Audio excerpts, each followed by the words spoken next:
안녕하세요. 우리가 매일같이 건강을 위해서 지키는 습관들 있잖아요. 근데 만약에 그게 너무나 당연한 습관이 오히려 우리 몸을 망치고 있다면 어떨 것 같으세요? 오늘은 바로 그 식사와 인슐린에 대한 어쩌면 조금은 충격적일 수 있는 이야기를 시작해볼까 합니다. 우리 어릴 때부터 정말 귀에 못이 박히도록 들은 말이 있죠. 하루 3끼 꼬박꼬박 챙겨 먹어야 건강하다. 근데요, 아무리 노력해도 살은 안 빠지고 왠지 모르게 늘 피곤하다면 바로 이 신성 불가침 같았던 습관을 한번 의심해봐야 할 때가 온 건지도 모릅니다. 이 당연한 습관이 우리를 살찌게 만드는 덫일 수 있다는 거죠. 그래서 오늘 6가지 순서대로 한번 따라가 보려고 합니다. 우리가 대체 어떤 인슐린의 덫에 빠져 있는지부터 시작해서 거기서 빠져나올 새로운 식습관은 뭐가 있을지 차근차근 알아보겠습니다. 자, 그럼 첫 번째 이야기, 인슐린의 덫입니다. 사실 이 덫은요, 우리가 전혀 눈치채지 못하게 현대인의 식사 패턴 속에 아주 교묘하게 숨어 있습니다. 진짜 문제는 단순히 뭘 먹느냐가 아닐 수 있습니다. 더 근본적인 건 바로 얼마나 자주 먹느냐 하는 거예요. 생각해보면 우리 몸은 식사와 식사 사이에 쉴 틈이 없어요. 하루 종일 소화기관이랑 호르몬 시스템을 혹사지키고 있는 거나 마찬가지죠. 그럼 이 모든 문제의 한가운데 있는 건 대체 뭘까요? 바로 우리 몸의 호르몬, 인슐린입니다. 이 인슐린이라는 게 참 우리 몸에 꼭 필요하긴 한데 이게 또 잘못하면 가장 큰 적이 될 수도 있는 말 그대로 두 얼굴을 가진 녀석입니다. 우리가 음식을 먹으면 혈당이 올라가잖아요. 그때 췌장에서 인슐린이 딱 나옵니다. 그리고 이 인슐린이 혈액 속에 있는 포도당을 세포 안으로 썩썩 밀어넣어서 에너지로 쓰게 만들죠. 덕분에 우리가 힘내서 활동할 수 있는 거고요. 여기까지 보면 인슐린은 우리 몸의 에너지를 관리해주는 아주 고마운 존재가 맞습니다. 근데 문제는 인슐린이 너무 자주 그리고 너무 많이 나올 때 생깁니다. 정상적으로 나올 땐 정말 훌륭한 에너지 관리자인데 이게 과잉 분비되면 이야기가 완전히 달라져요. 우리 몸을 지방 저장 모드로 그냥 잠가버리고요. 지방을 태울 기회 자체를 원천 봉쇄해버리는 거죠. 그러면 이 인슐린 과잉 문제는 대체 어디서부터 시작되는 걸까요? 놀랍게도 말이죠. 그 원인이 우리가 가장 건강하다고 믿었던 바로 그 습관, 하루 3끼 식사와 아주 깊은 관련이 있습니다. 이 악순환이 어떻게 돌아가는지 한번 보세요. 아침을 먹으면 인슐린이 나오죠. 근데 그 수치가 채 떨어지기도 전에 점심을 먹습니다. 그리고 얼마 안 있다가 또 간식을 먹고요. 결국 우리 몸은 하루 종일 인슐린 수치가 높은 상태로 유지가 되는 거예요. 말하자면 지방 저장 스위치가 절대 꺼지지 않는 거죠. 이 악순환이 계속 반복되면 더 심각한 문제가 생기는데요. 바로 인슐린 저항성이라는 겁니다. 세포들이 계속되는 인슐린 신호에 지쳐서 아예 문을 닫아버리는 거예요. 그럼 혈당이 잘 안 떨어지니까 우리 몸의 췌장은 어떻게 하겠어요? 더 강력하게, 더 많은 인슐린을 쥐어짜내는 거죠. 상황은 계속 나빠지기만 하는 겁니다.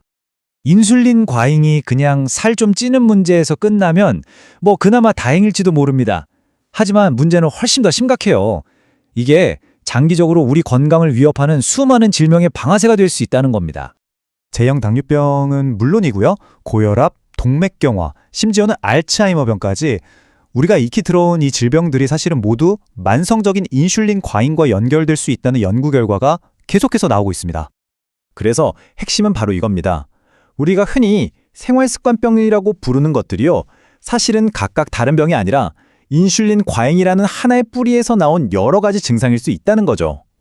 뿌리를 해결하지 않으면 가지를 아무리 잘라내봤자 소용이 없지 않겠어요? 자, 지금까지는 좀 암울한 얘기였죠. 하지만 희망적인 소식은 이 덫에서 빠져나올 방법이 분명히 있다는 겁니다. 그리고 그 방법은 생각보다 훨씬 더 간단합니다. 그 해결책은 무슨 특별한 약이나 비싼 운동이 아니에요. 바로 먹지 않는 시간, 즉 공복을 만드는 겁니다. 우리 몸에게 드디어 휴식 시간을 주고 스스로를 재정비할 시간을 주는 것, 그게 전부입니다. 원리는 아주 명확합니다.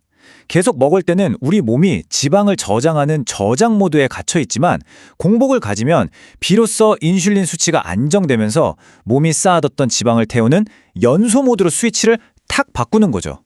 꽉 잠겨있던 지방 창고의 문이 드디어 열리는 겁니다. 이걸 실천하는 가장 대중적인 방법 중 하나가 바로 16대 8 간헐적 단식입니다. 하루 24시간 중에 16시간은 공복을 유지하고 나머지 8시간 동안에만 식사를 하는 건데요. 예를 들어서 점심을 12시에 먹고 저녁을 8시 전에 마친다. 그러면 자연스럽게 16시간의 공복이 확보되는 거죠. 그리고 공복이 주는 혜택은 여기서 끝이 아닙니다. 어쩌면 이게 가장 강력한 보너스일지도 모르겠는데요. 바로 오토파지 현상입니다. 우리 몸이 일정 시간 굶게 되면 세포가 스스로 낡고 손상된 부분을 청소하고 재활용하는 일종의 세포 대청소 시스템을 가동시킨다는 거예요. 정말 신기하죠. 자, 이제 이 모든 사실들을 바탕으로 결론을 한번 내려보겠습니다. 이건 결국 우리가 아주 오랫동안 진리처럼 믿어왔던 식사 상식을 근본부터 다시 생각해봐야 한다는 걸 의미합니다. 핵심은 바로 이겁니다. 하루 3끼가 건강하다는 규칙은 절대적인 진리가 아닐 수 있다는 것. 오히려 끊임없이 인슐린을 자극하는 바로 이 습관이 현대인의 비만과 만성질환의 진짜 주범일 가능성이 아주 높다는 거죠. 실제로 인류의 역사를 쭉 되돌아보면요. 하루에 2끼를 먹는 게 훨씬 더 보편적이었습니다. 지금처럼 원할 때 언제든지 음식을 구할 수 있는 환경은 인류 역사상 정말 지극히 최근의 일이거든요. 우리의 유전자는 아직 이런 풍요에 적응을 못한 상태인 겁니다. 오늘 이야기의 흐름 다시 한번 정리해 볼까요?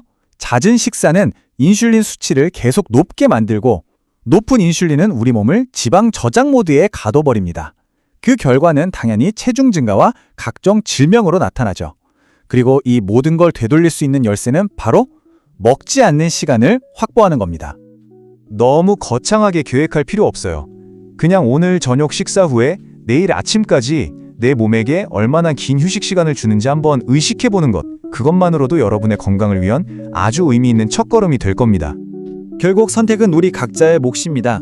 지금까지의 습관에 그냥 이끌려서 계속 인슐린의 덫에 머무를 것인지 아니면 공복이라는 이 강력한 스위치를 눌러서 우리 몸 본연의 건강한 리듬을 되찾을 것인지 오늘 이 이야기가 여러분의 건강한 선택에 작은 도움이 되었기를 바랍니다.